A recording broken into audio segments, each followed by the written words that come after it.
Bonjour tout le monde et bienvenue dans cette première vidéo de constatation sur le gold. Vous avez retrouvé une vidéo par jour qui sera postée sur ma chaîne YouTube, d'accord? Et également sur TikTok. Là, nous sommes sur le gold, nous sommes sur une unité de temps de 4 heures, ok? Comme tu peux le voir, voilà, il y a deux moyennes mobiles.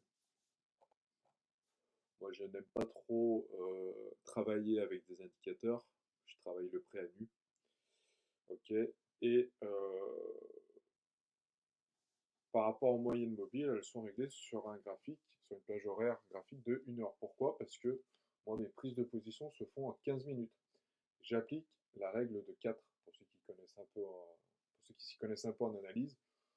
Voilà, savent de quoi je parle. Ok. Donc là, qu'est-ce qu'on peut voir déjà sur le gold? Rappelez-vous, je vous avais dit que si le gold devait partir voilà, pour couler, pour changer de tendance, il devait tout simplement venir retracer. Alors, je vais prendre sur le dernier mouvement où il y a eu une correction haussière. Tac. Voilà, la retracement baissier de Fibo. Il devait venir dans cette zone-là. Et il n'est jamais venu dans cette zone-là. Comme tu peux voir, il continue son impulsion baissière. Ok. Ça arrive, mais pour le moment, le gold continue son impulsion baissière. Mais, on est toujours sur une tendance haussière et je vais te montrer pourquoi. Si tu prends ici le retracement de Fibo et tu fais voilà, retracement de Fibo haussier, voilà, là ici on a vraiment le vrai mouvement. Voilà, je vois beaucoup de personnes euh, sur internet utiliser le retracement de Fibo en 5 minutes, minimum c'est 15 minutes déjà, et prendre le dernier mouvement pour voir, voilà, pour jauger un peu la tendance. Mais non, il faut vraiment prendre ça sur des plus hautes unités de temps et sur la réelle impulsion, parce qu'on s'en fout d'une correction sur une correction. Ok. Donc là, je prends voilà l'impulsion, toute cette impulsion, d'accord, depuis le 22 août. Et comme tu peux le voir, et comme tu le sais, je pense déjà, les niveaux clés euh, de Fibo, ce sont 0,50, les 0,61, d'accord. Et là, comme tu peux le voir, le prix est venu casser ici, voilà, cette zone de support, d'accord, qui fait office maintenant de résistance. Le prix est venu casser et est venu faire un retest. Donc là, voilà, il est lancé. Ici, tu as une première zone voilà, de support. Voilà, je fais large, j'agrandis un peu pour aller vite. Donc là, le prix, déjà, là, on est sur voilà, les 3906. 3906. Et le prix, déjà, a de grandes chances d'arriver aux 3866. Sans problème, parce qu'il n'y a pas de barrière. Ok. Donc cette zone-là va être importante si le prix vient casser voilà, cette zone technique de support, qui va faire retest derrière. S'il vient chercher les 0,61 et les 0,78 et qu'il ne fait pas de retest, parce que souvent, ça arrive souvent sur le marché, que le prix vienne sur les 0,78, vienne rebondir et revienne casser les 0,61 pour repartir à la hausse. Ok. Là, le prix, s'il vient casser les 0,61, s'il vient casser les 0,78, si on a également un retest sur les 0,78, là, on pourra dire que nous sommes en tendance baissière, d'accord, vers les 3536, 3550. Ok. Donc là, ça va être une semaine importante pour le gold.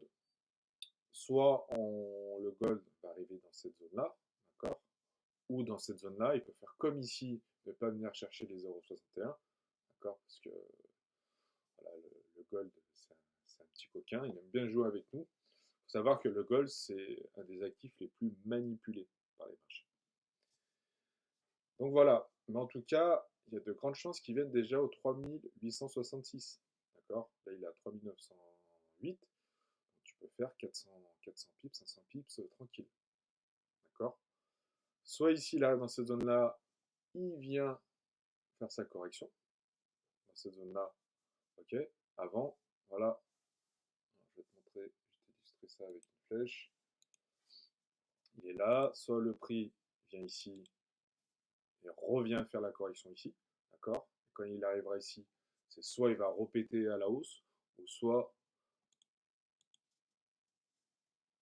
c'est pour couler, d'accord, pour vraiment faire le vrai mouvement, c'est une possibilité, ok, ou soit, quand il est ici, eh ben, il va venir casser le plus haut, et repartir fortement à la hausse. Il peut aller chercher également les 4604 tranquille. Ok.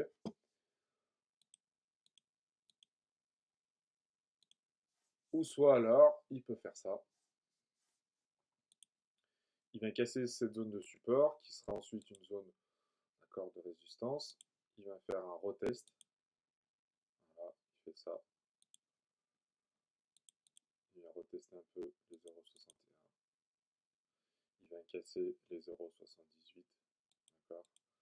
Il vient retester la zone des 0,78. Et ensuite, voilà, il coule encore. Ok, c'est une semaine en plus très importante, comme je disais, parce qu'il y a énormément d'annonces éco. Donc ça va faire énormément bouger les marchés. Donc voilà, ok. Mais là, pour le moment, je pense que le gold peut aller chercher cette zone-là tranquille, les 3861. D'accord, regardez déjà, depuis que je vous parle, on est descendu de 40 pips. Il était à 3909, là il est à 3905, 3904. Ce qui est important aussi, c'est la fractalité de marché. Et ça, il faut regarder aussi la fractalité sur différentes bougies, sur différentes temporalités. Là, nous sommes en 4 heures. En 1 heure, comme tu peux le voir, on a également une bougie baissière. Si on va en 15 minutes, on a également une bougie baissière. Okay, mais pas que, tu peux aussi regarder plus loin. Tu peux aller voir euh, la force du marché. D'accord, personne, enfin, pas personne, pas grand monde l'utilise. Tu vas dans métrique, données techniques, d'accord, et tu vas voir la force du marché sur chaque temporalité. Comme tu peux le voir, sur le 1 jour, on est, sur le résumé, on est sur du sel. D'accord. Tu as les moyennes mobiles, les oscillateurs. 4 heures, on est, voilà, ça vend fort. Ok. En 1 heure, pareil. En 30 minutes, pareil. En 15 minutes, pareil. Donc là, ici, on a également une corrélation sur différentes temporalités par rapport à la force du marché. Plus on a une corrélation également sur les fractalités de bougies. D'accord. Je reviens, 4 heures. Là, on est baissier. Voilà. Comme je te dis, hein, en direct, hein, je ne peux pas mieux faire. 3902, on a atteint. Tout à l'heure, c'était à 3909.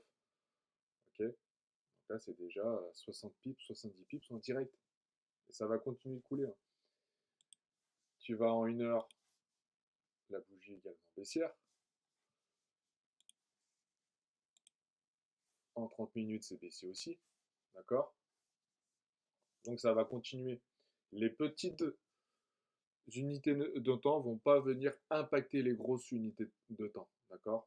C'est l'inverse. C'est toujours les grosses unités de temps qui vont venir impacter les petites. Ok.